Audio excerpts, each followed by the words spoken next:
All right, what's going on, guys? We have 3 straight days of potentially significant severe weather to talk about. We're going to start up here in the north central plains, and then we're going to talk about the Midwest, and then this severe weather is likely going to push down a little bit farther south into the Tennessee and Ohio Valley. But really quickly, before we get started, the merch is here. Just got it embroidered. Connor's Climate Crew. Everyone in my Discord knows what that is. If you haven't joined my Discord, the link to that, the link to the merch, all that good stuff is in the description below. Anything helps. It's quite an investment doing all this stuff. So yeah, I appreciate any support. And let's get talking about this severe weather. Also, if you hit the sub or like, of course, that helps the algorithm as well. I appreciate you guys. Let's get going. So we are going to push over really quickly here to Pivotal Weather. And we're going to start with what our latest NAM model is doing with our mid-level jet stream. Here we go, pushing into Wednesday. And you can see we do have that mid-level jet beginning to make its way up into the northern plains. And then we have a portion of it splitting off down here into the Midwest. And this is going to be important. Here we go. Let's take a look a little bit lower down at the 850. And we can see this is going to cause some problems across the plains today. We do have a 5% tornado risk zone from the SPC across portions of central Nebraska, and you can see a little bit of a larger 2%. We do have that hatch 15% hail chance down there in central to southern Nebraska as well, and then you can see that larger 15% in that larger 5% region, and then we've got that wind risk and hail risk really up there in the northern central plains and then out there near the east coast. A lot going on. There is going to be a good amount of cape down here, and we can get right over to that. There's a reason we have the hatch tail down here, potential for large 2, 3, 4+ inch hail down here. That's where our greatest instability is, and with instability with cape you have very strong updrafts. So as those water droplets are trying to fall, they're getting shot back up into the upper atmosphere and into the upper troposphere, refreezing, and the cycle continues. So not surprised to see that hatch tail down there in central to southern Nebraska. Tornado wise, we can take a look at our SIGTOR potential that we have out here, and you can see that as well where we have that 5%, again portions of Nebraska, that's where our SIGTOR is. And yes, I know we do have some SIGTOR potential down here, although we have capping. So there's a warm layer above where this convection wants to lift, this convection wants to form, and it's not able to pierce that cap right now. So this is our SIGTOR parameter that does look like it will push through the cap and does look like we will have, those thunderstorms initiating in this area. So we need to pay attention here. Parameter wise, we can take a quick look and just taking a look at the sounding. Not bad, some good low level shears, decent looking photograph, pretty good cape. There is a little capping. On this, a little inhibition. So that'd be great if we can get these storms to not form, these tornadoes to not touch down, but that is something we have to watch. We can quickly go and take a look into the timing. So let's take a look at timing, and I'll go a little bit closer into this region. So here we go. These storms want to fire off pretty soon. So we're taking a look at here. That's the 21Z, that's 9. Let's take 9 minus 5. That's 4 p.m. Central time today, we could get a lot of storms firing off western North Dakota, western South Dakota, western Nebraska, and these storms are going to begin to lift off into the north and east. And this to me right here, and I spoke about it yesterday, I think this is going to be a wind issue as well with the look at this squall line. I did speak about that yesterday. We have a decent amount in the latest HRRR. This is a 17Z. We have a decent amount of supercell action down here in western and northern Nebraska.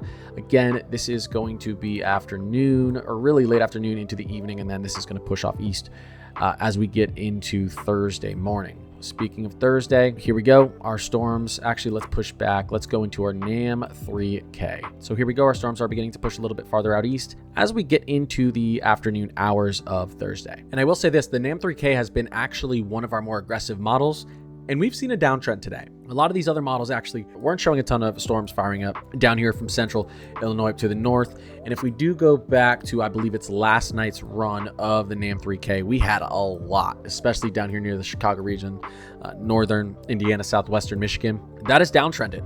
And Colorado State University has actually pulled their moderate back, and we just have it enhanced here. Again, we've seen a downtrend really across the models for our Thursday event. Now, one of the reasons is we are expecting a little bit of capping, but there's still going to be some pretty severe parameters here. So just because the models are downtrending, listen, we've seen the SBC, Colorado State University, an hour or two before an event upgrade it. So keep paying attention. It doesn't have to be to me, to someone. I would love it to be me, but keep paying attention to updates because it's not impossible this thing goes back up moderate, but there has been a downtrend and we like that. We need to talk about Friday. There's not been a downtrend on Friday. Not at all. It's still looking pretty impressive, and we've seen a little bit of a northern shift with some of these storms moving through the St. Louis region, central to northern Missouri as well. So this is going to be on our NAM 3K, and let's go take a look down here in Missouri. Getting into Friday, you could see these supercells. I mean, based on the NAM, we could see Friday morning some action over here in central Kentucky, out here towards northeastern Arkansas, western Tennessee. And as we move forward in time, we may have some strong thunderstorms continuing to funnel through this region. But as we get into the afternoon and move into the evening hours, we're going to see some storms firing up over here in Missouri. Still looking very impressive long track cells here through central Missouri and then moving into central Illinois. That is interesting. Let's take a look at a different model here just to get a comparison. So we can look at the Rufus model, which is probably going to be pretty aggressive. And the Rufus model actually is being, I will say this, is being very aggressive with storms through Chicago on Thursday. And that's why I said we still need some time. Pay attention to the updates. Not all models are going to agree. The Rufus model on Friday, wow. Based on the look of our parameters, our lower level jet, dew points, everything that's there, this isn't impossible. Sometimes I'd look at this and say, no, that's not going to happen. This is just crazy. This isn't impossible, especially, and this is going to be some crazy winds associated with this. You could get 80, 90 plus mile per hour gusts, not associated with the tornado with this type of setup that we have on Friday. If we did see this, guys, this would be a major outbreak. This would be a major outbreak. I mean, 50, 100, 150 plus severe warning storms easily with this type of setup. I've said it before, the Rufus model is a little bit aggressive, and I think sometimes, more times than not, likes to show the most kind of ridiculous outcome or ridiculous scenario.